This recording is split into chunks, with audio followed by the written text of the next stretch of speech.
Hazrat Warad, Hazrat Mughira's scribe, states that Hazrat Muawiyah radiyallahu anhu wrote Hazrat Mughira a letter to write to him what he had heard from Allah's Apostle sallallahu alaihi wasallam.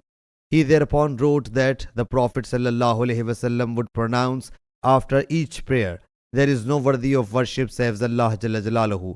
He is one and alone without having any partner. His is the kingdom and all praise are due to him, and he can do what he wishes. O Allah Jalla Jalaluhu, none can prevent whatever you bestow, and none can grant whatever you withhold, and fortune of an affluent can avail him nothing against you." He wrote him it as well.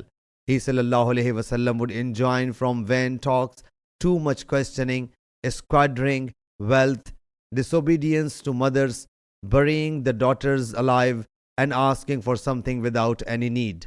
Sahih Bukhari Hadith number 7292.